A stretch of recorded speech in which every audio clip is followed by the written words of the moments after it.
Mandel hace notar que esta gigantescamente masa de capitales creó un ambiente favorable a las inversiones en Europa, estimuló el espíritu de empresa y financió discretamente el establecimiento de manufacturas que dieron un gran impulso a la revolución industrial, pero al mismo tiempo la formidable concentración internacional a la riqueza en beneficio de Europa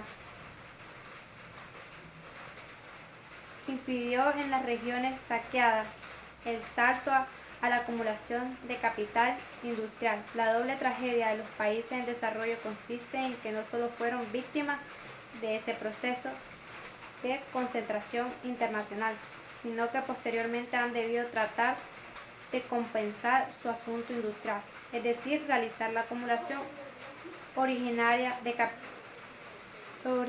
manufactura por una industria ya madura la occidental. Las colonias americanas habían sido descubiertas, conquistadas y colonizadas. Dentro del proceso de la expansión del capital comercio, Europa tendía sus brazos para alcanzar el mundo entero. Ni España ni Portugal recibieron los beneficios del desarrollo y avance del mercantilismo capitalista, aunque fueron sus colonias las que en medida sustancial proporcionaron el oro y la plata, que nutrieron esa expansión, como hemos visto. Si bien los metales preciosos de América alumbraron la engañosa fortuna de una nobleza española, que vivía en su edad media,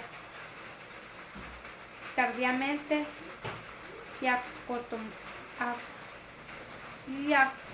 contramano de la historia, simultáneamente sellaron la ruina de España. En los siglos por venir fueron otras las comarcas de Europa que pudieron incubar el capitalismo moderno, valiéndose una gran parte de la expansión de los pueblos primitivos de América, la rapiña de los tesoros acumulados sucedidos a la explosión sistemática en los socavones y en los yacimientos, del trabajo reforzado de los indígenas y de los negros esclavos arrancados de África por los traficantes. Europa necesitaba oro y plata. Los medios de pago de circulación se multiplicaban sin cesar y era preciso alimentar los movimientos de capitalismo a la hora del parto. Los burgueses se apoderaban de las ciudades y fundaban bancos, produciendo e intercambiaban mercancías, conquistando mercados nuevos, oro, plata, azúcar.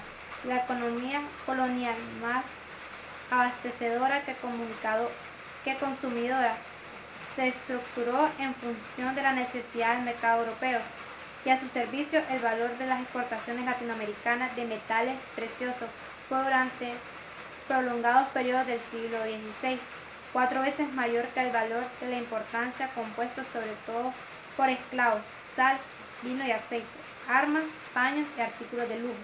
Los recursos fluían para que los acumularan las naciones europeas emergentes. Esta era la misma fundamental que había traído los pioneros, aunque además aplicaran el evangelio casi tan frecuentemente con el látigo a los indios agonizantes. Las estructuras económicas de las colonias ibéricas nació subordinada al mercado externo y en consecuencia centralizada en torno al sector explotador, que concentraba la renta y el poder a lo largo del proceso desde la etapa de los metales al posterior suministro de alimentos. Cada región se identificó con lo que produjo y produjo lo que de ella se esperaba en Europa. Cada producto cargaba en las bodegas los galones que surcaban el océano. Se convirtió en una vocación y en un destino. La división de intercambio del trabajo, tal como fue surgiendo junto con el capitalismo, se parecía más bien a la distribución de funciones entre un jinete y un caballo, como dice Paul Baran. Los mercados del mundo colonial crecieron como meros aprendices del mercado interno del capitalismo que interrumpían celos furtados advierte que los señores feudales europeos obtenían un excedente económico de la población, por ello denominan y lo utilizaban de una forma en sus mismas regiones, en tanto que el objeto principal de los españoles que recibieron el rey minas, tierras indígenas en América, consistía en sustraer un excedente para transferirlo a Europa. Esta observación contribuye a aclarar el fin último que tuvo desde su implantación. La economía colonial americana, aunque formalmente mostrara algunos rasgos feudales, ajustaba al servicio del capitalismo naciente en otras comarcas. Al fin y al cabo, tampoco en nuestro tiempo la existencia de los centros ricos del capitalismo pueden explicarse sin la existencia del periferias pobres y sometidos a uno y a otra integran el mismo sistema, pero no todo el exceso se evadía hacia Europa.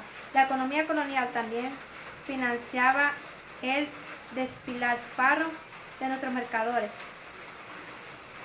Los dueños de las minas y de los grandes propietarios de tierra, quienes se repartían el usufructo de la mano de obra indígena y negra, bajo la mirada celosa y omnipotente de la corona y de su principal asociada, la Iglesia. El poder estaba concretado en pocas manos, que envidiaban a Europa metales y alimentos, y Europa recibía los artículos suntuarios a cuyo disfrute consagraban sus formas crecientes.